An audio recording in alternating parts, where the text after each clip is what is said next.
Hello. So far we have discussed what is called computer and types of computer and some components of computer. In this class we shall see what are the components of a CPU.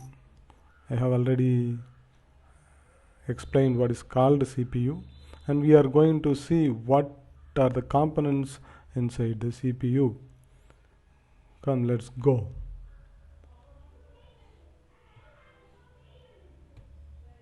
The components of CPU are memory unit, control unit, and arithmetic logic unit. The name itself very clear. The memory unit is responsible for storing data. The control unit, as the name says, it controls every parts of the computer. And the arithmetic and the logic unit, where the arithmetic and the logic operations are carried out. It is very simple and very illustrative. The process inside is complicated, but to understand it is very clear. The data is taken from the input to the memory, and from there to the arithmetic and logic unit, and from the results the control unit gives instruction to the computer components to perform any type of work it is supposed to do. And all this data is stored in memory. We shall see in detail one by one.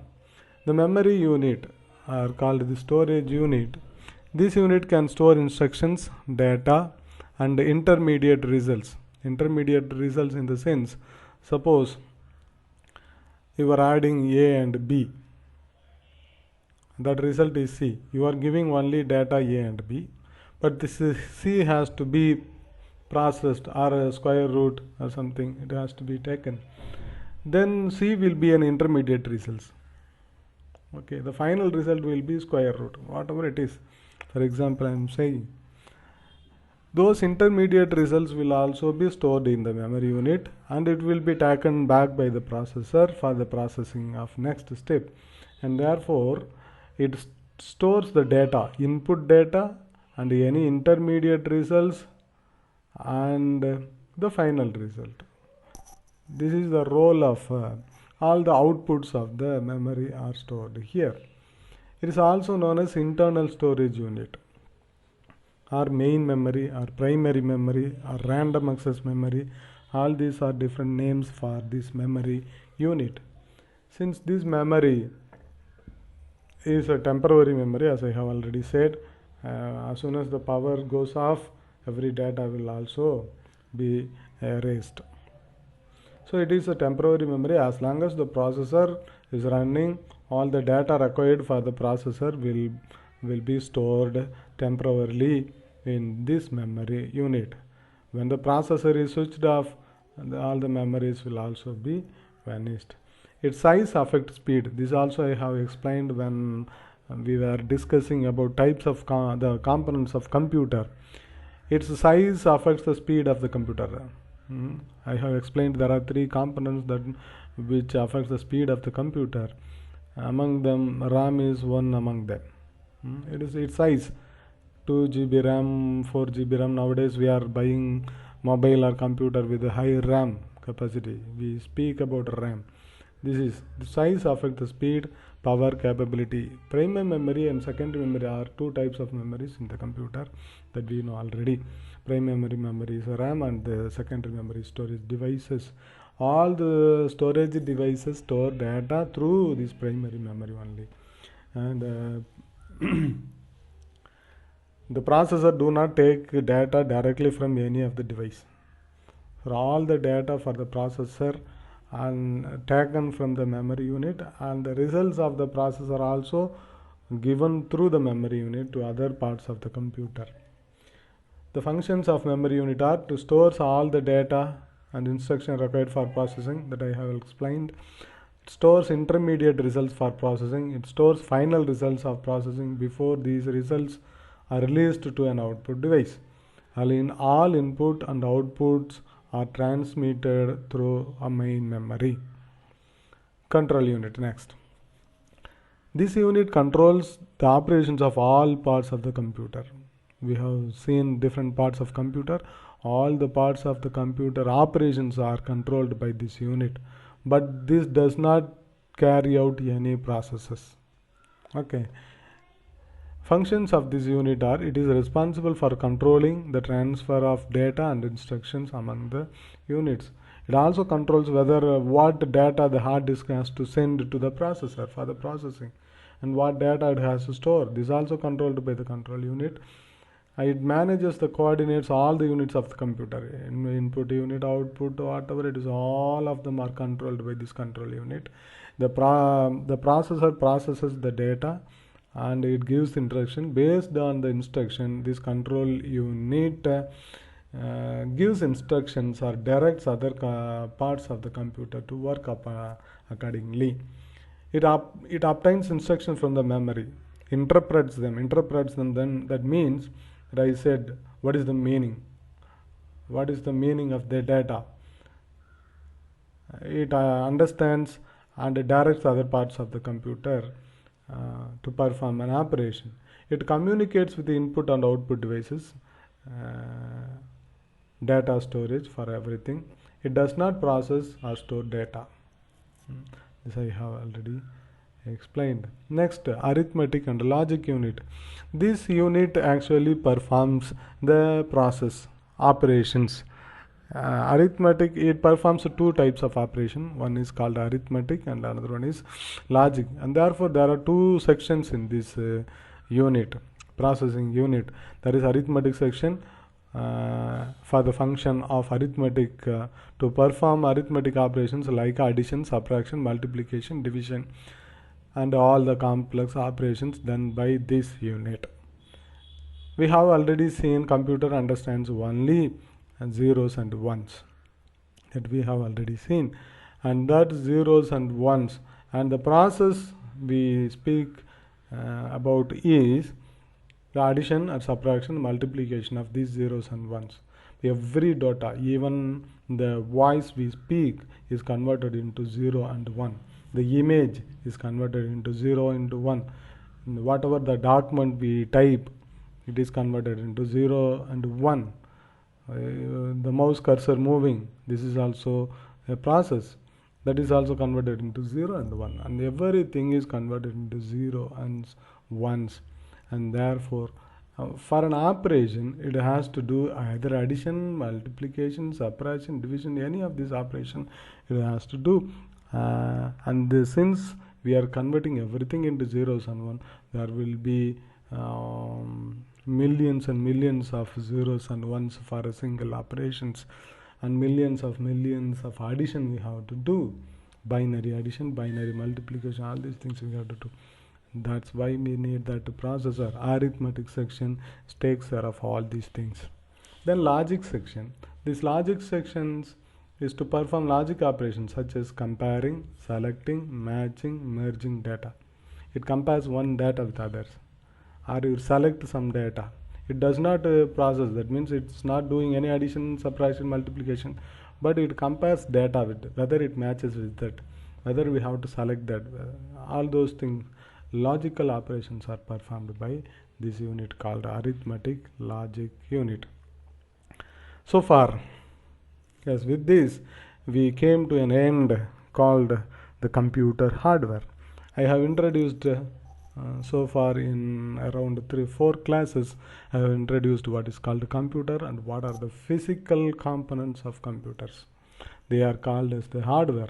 Hardware represents the physical and tangible components of computer, that is components that can be seen and can be touched. They are called hardwares. Example of hardwares, we have seen keyboard, mouse, output devices, printer, monitor, etc. Second, storage, hard disk, CD, RAM, motherboard, all those things. Whatever you can see, whatever you can touch, whatever you can purchase in a hardware store, of a computer hardware store, is called as a hardware. So far we have discussed hardware. Then with this we came to an end of hardware tutorials. Now there is one more component.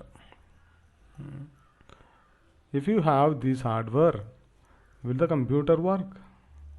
We have seen many such. Definitely not.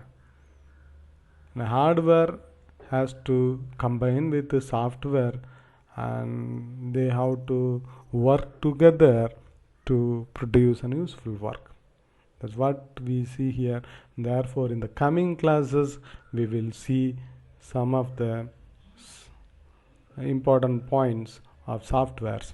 Hardware and software are mutually dependent on each other. Both of them must work together to make a computer produce an useful work. Software cannot be utilized without supporting hardware.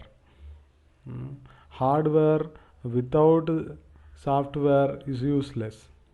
Similarly, a software without hardware is useless.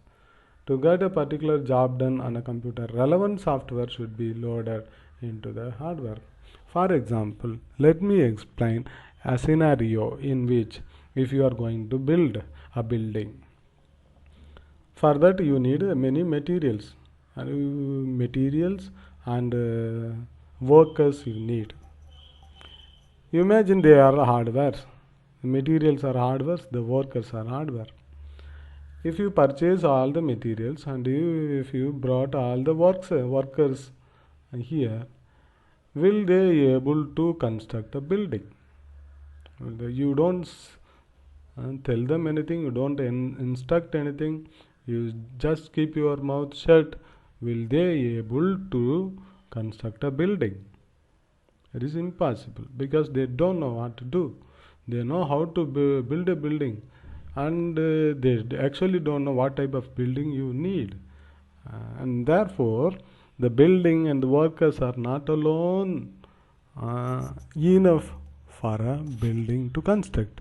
What else you need? You need a plan.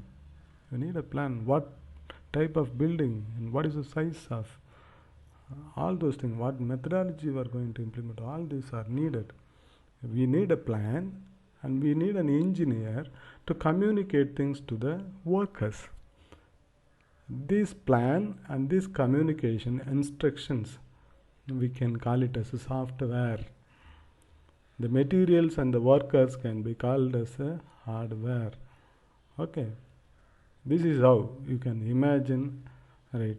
Without plan, the workers and material is useless. And with the plan, and you have instructions, you have ideas, but you don't have any material, you don't have any worker to do that work, then also the building cannot be constructed. The similar way, therefore, there must be materials and there must be plan and instructions. Both are very essential for successful completion or building of a building. Similarly, for the function of a computer, both hardware and software are very, very essential. Both. And similarly, if the workers are human beings, and similarly, if you want to do some other job, this is construction of building. If you want to do another job, for example, teaching, that also done by human beings. But you need a different set of instruction for that. You need a different set of instruction. Same instruction that is used, same plan that is used to construct a building will not work to run a college.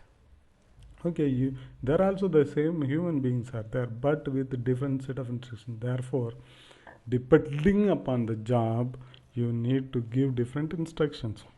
And therefore, depending upon the purpose that we are working with a computer, we need different softwares. There are software which coordinates all the functions of the computer. That is called OS. All the hardwares of the computer. That is called OS. And you need to edit your photo. That is called another application. And you want to see the video. That is called another application. You want to type your... these are all different types of jobs. And therefore, different types of software is needed. And therefore, depending upon the need, we can develop our own softwares. Hardware is a one-time expense. because once you buy all the components of the input, output, motherboard, RAM, all those things, all physical components, once you buy, that's all, you can keep it for years together. But software is not like that. Software has to be developed. Tomorrow you may need some other task to do, but for that the software may not be available, the instruction may not be available too, and you need a new instruction. That is called software. And therefore software development is always developing. Software is always developing, therefore it is expensive, very very expensive. It is a continuing process, and it is a continuing process, but hardware is not a continuing process. And different software do have different applications can be loaded into the hardware, and different jobs that I have explained. A software acts as an interface between user and hardware. The instructions are called the software through which you are communicating to your computer. Actually, a human being is communicating to the computer, to the hardware, through set of instructions. They are called as softwares. If the hardware is the heart of the computer, then software is its soul. Both are complementary to each other. I have given some input about hardware and software. Now let us see, in the coming classes we will see some of the softwares and its applications. Some of the applications, these are the different types of software. There are many OS, drivers and applications. We shall see in the next class. Thank you.